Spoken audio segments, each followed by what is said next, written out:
9 लोग जिंदा जला दिए थे। हमारे जो बाबा है उनको भी जिंदा अदालत तय करेगी। तो मंदिर है या मस्जिद है, उसमें हमला करने की जरूरत थी उन लोगों को। देश आजाद हुआ जब से मस्जिद है, लेकिन दावा तो हमारा है हरिहर मंदिर का, अब से नहीं हुआ है। तो हम सब कितनी पीढ़ी पुराना दावा। जितना भी पहले बाहर का व्यापारी यहाँ बहुत आता था, वो सब आना बंद हो गया डर की वजह से। नमस्कार, आप देख रहे हैं राजनीतिक मंच न्यूज में हूँ सन्नी प्रजापति।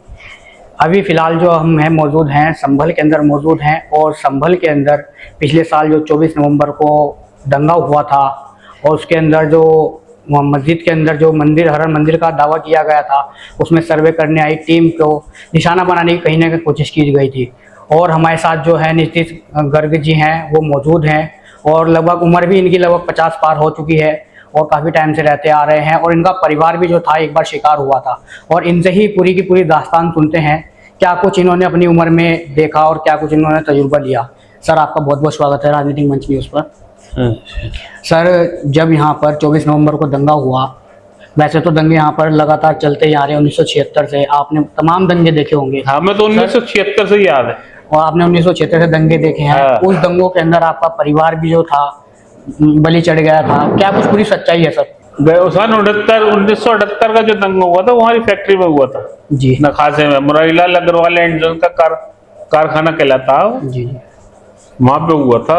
9 लोग जिंदा जला दिए थे। हमारे जो बाबा है उनको भी जिंदा, मामा बनवारी लाल जी को, उनको भी जला दिया था।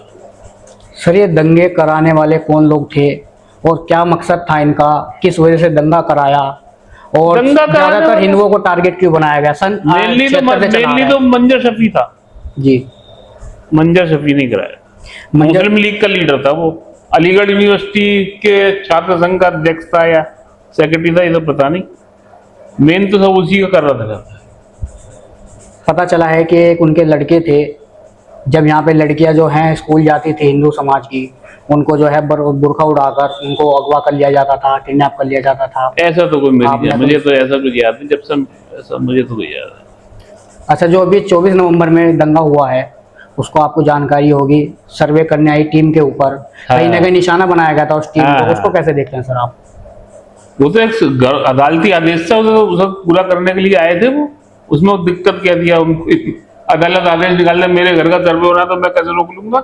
अदालत का आदेश तो पूरे करना पड़ेगा, तो उसे तो रोकना गलत था। मुस्लिम पक्ष का दावा है कि मस्जिद है शुरू से, जब देश आजाद हुआ था तब से मस्जिद है ये। देश आजाद हुआ जब से मस्जिद है, लेकिन दावा तो हमारा है हरिहर मंदिर का, अब से नहीं हुआ है। तो हम सब कितनी पीढ़ी पुराना दावा, और है भी, उसमें साक्ष्य भी है, साक्ष्य मिले भी हैं। अब जो है 450 पन्नों की फाइल जो है मुख्यमंत्री को सौंपी गई है। तमाम जो 1976 से लेके यहाँ के लोगों को जो प्लान किया गया, धर्मांतरण किया गया, और अगर उसमें क्या है, अदालत तय करेगी तो मंदिर है या मस्जिद है, उसमें हमला करने की जरूरत थी उन लोगों को। लेकिन सर, ज्यादातर जब भी देखा गया 1976 से लेके अब तक सिर्फ हिंदू परिवार को टारगेट बनाया जा रहा है बार बार। आप भी एक हिंदू समुदाय से आते हैं, बनिया समाज से हैं आप लोग। अब हिंदू समुदाय को टारगेट इसलिए किया जाता है कि हिंदू हिंसक तो होता नहीं है। हिंदू से किसी चाकू छुरी तो चलती नहीं है, तो वो अपने को तो वो तो डिफेंसिव ही रहता है, ऑफेंसिव तो होता नहीं, इसलिए वही टारगेट होगा। अच्छा, लगभग यहाँ पे 45% आबादी थी हिंदुओं की, अब सिर्फ बचकर 10% रह गई है। उसमें एक आप भी शामिल हैं, आपके परिवार के साथ भी हादसा हुआ। अब आप कैसे, क्या कुछ कर रहे हैं, क्या कारोबार है आपका? कारोबार तो कुछ नहीं है, कारोबार तो कुछ नहीं है, बस टाइम ही काट रहे हैं। यहाँ पे अपना घर है, बाहर रह के किराया देना पड़ेगा। आपका भी काफी लंबा परिवार था, बहुत लंबा, वो अब यहाँ से चला गया, ऐसे क्या वजह रही जो जाना पड़ा यहाँ से? बस भी सकते थे यहाँ पे? डर और व्यापार दोनों ही बातें, डर भी था और व्यापार भी नहीं था। यहाँ जितना भी पहले बाहर का व्यापारी यहाँ बहुत आता था, वो सब आना बंद हो गया डर की वजह से। 78 के प्राइड के बाद यहाँ संभल में खंडसारी का काम इतना ज्यादा था, खंडसारी का और गुड़ का, गुजरात महाराष्ट्र तक का व्यापारी आता था खंडसारी खरीदने, और जैसे पहले खांड बोलते थे, और गुड़ वगैरह खरीदने यहाँ बहुत आता था। 78 के बाद वही आना बंद हो गया, तो व्यापारी खत्म हो गया। उसके बाद थोड़ा बहुत मेहनता का हुआ। अब बहरहाल सबसे बड़ी बात व्यापार खत्म हो गया है। हम भी अभी आ रहे थे और पहले भी हमने यहाँ की वीडियो देखी है। तमाम जो यहाँ पे शुरू से जहाँ से संभल स्टार्ट होता है रोड, वहाँ से तमाम तरह के इस्लामिक झंडे लगे हैं। ऐसा क्यों? तो इनका त्योहार आ रहा है ना 5 सितंबर को, इनकी वो है त्योहार है 12 वफात जिसे कहते हैं, उसमें बहुत झंडे लगाते हैं। जो ये इसकी छुट्टी है ना 5 सितंबर की, मोहम्मद साहब को जन्मदिन, उस दिन तो लगते हैं। अभी तो और भी लगेंगे। अच्छा, भी जुलूस भी निकलता है। तो क्या मतलब इस तरह का माहौल यहाँ पे परमानेंट ऐसे ही रहता है? अभी भी लोग डर के साए में जीते हैं? हम तो साहब डर के साए में हैं। डर तो है ही, लेकिन अब कभी एक समाजवादी की सरकार हुई थी, समाजवादी की हो गई तो 2017 से पहले सरकार थी समाजवादी की। हाँ, तब भी तमाम दंगे हुए और तमाम लोगों को टारगेट किया गया। लेकिन अब अगर समाजवादी 17 के बाद जो है मुख्यमंत्री आदित्यनाथ ने कुर्सी संभाली है, उसके बाद से लेके आपके साथ क्या कुछ व्यवहार है प्रशासन का? अरे भाई साहब, उससे पहले 2017 से पहले इतना डर नहीं था जितना अब 2027 के बाद समाजवादी क्या तो होगा। ऐसा क्यों, इतना डर क्यों? बस ये तो है ही बात। तो क्या यहाँ का हिंदू जो है एकजुट नहीं है?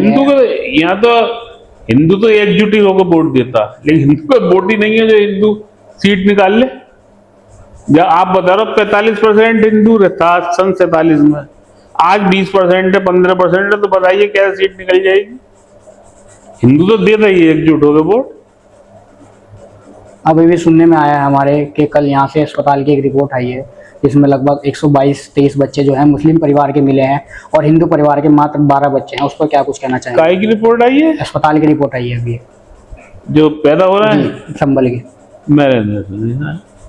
क्या कहना चाहेंगे उस पर? हिंदू तो आबादी तो बढ़ी रही है सर, क्या करें इसमें? तो सरकारी कुछ कर सकती है, हम मैं क्या करूँगा इसमें? नहीं, अब आपने हिंदू समाज के लिए क्या कुछ कहना चाहेंगे? अब हिंदू समाज को अपना व्यापार का वो है ना, कहाँ से बच्चे पालेगा भाई साहब? एक या 2 से ज्यादा कैसे कर लेगा? अब हमारा हिंदू परिवार में थोड़ी रिक्शा चला लेगा, चाय की दुकान पर काम कर लेगा। इनकी क्या है, तो कर लिए, चाय की रिक्शा चला ली, चाय पंचर की दुकान में काम कर लिया, इनका तो खर्चा चल ही जा। अच्छा, अब 2027 में फिर से इलेक्शन है, फिर से आप लोग वोट डालने जाएंगे। अगर गलती से समाजवादी की सरकार बनती है तो आप लोग यहीं पे रहेंगे या फिर पलायन कर जाएंगे? ये सबसे बड़ा मुद्दा है। देखिए साहब क्या होता है, जहाँ वक्त ले जाएगा कुछ पता नहीं। तो क्या पहले की तरह आप लोग प्लान करेंगे? करना ही पड़ जाएगा। तो सरकार अब प्लान रोक नहीं पा रही है या फिर कोशिश नहीं कर रही है? आप लोग सरकार कैसे, मैं अगर जाने का मन बनाऊंगा सरकार क्या करेगी उसमें? सरकार जबरदस्ती कह देगी कि आप रुको। मुस्लिम समुदाय है लगातार कह रहा है कि जब से सरकार आई है हम लोगों को टारगेट कर रही है, हम लोगों को निशाना बना रही है। ऐसा कुछ नहीं है। मुस्लिम समुदाय को बताओ क्या चीज की रोक दी है सरकार ने? किस चीज पर रोक लगा दी? किसी चीज पर रोक नहीं लगाई है। लेकिन वो एक तरह की पहले वो चलती थी ना धमक, वो वाली बात खत्म हो गई है। अब सबका बराबर है, तुष्टिकरण नहीं है। इन्हें आदत पड़ गई है आजादी के बाद से तुष्टिकरण। असली जो है बात ये है। अच्छा, कुछ लोगों के हमने मुंह से सुना है, यहाँ के निवासी हैं, कह रहे हैं संभल जो है अब एक मिनी पाकिस्तान बन चुका है धीरे धीरे। नहीं, वो तो है ही, पहले से ही है, और अब तो ज्यादा ही बन गया होगा। एक आखिरी सवाल आपसे। अभी हम आपके दरवाजे पे खड़े थे, माता जी आई, पहले हमने बैल बजाई। हाँ, पहले हमने बैल बजाई। अच्छा। तो पहले उन्होंने पूछा हमारे से कौन, पूछना पड़ता। क्या मतलब अभी भी वो डर चल रहा है लगातार? अभी भी आप लोग डर के साथ अभी हैं? पिछले दिनों यहाँ पे बड़ा चोर वोरों की अब्बा चल रही थी। अच्छा अच्छा। जब पीछे ड्रोन उड़ रहे थे, तो जब से लोग डरे हुए हैं अभी 1 महीने से।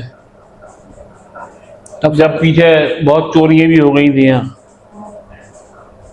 तो सरकार को क्या कुछ कहना चाहेंगे? जिस तरह से योगी सरकार चल रही है, क्या कुछ अपील करना चाहेंगे? सरकार से यही कहना चाहेंगे, यहाँ व्यापार के साधन बनाए, लोगों का रोजगार खत्म होता जा रहा है, तो पलायन भी अपने आप रुकेगा।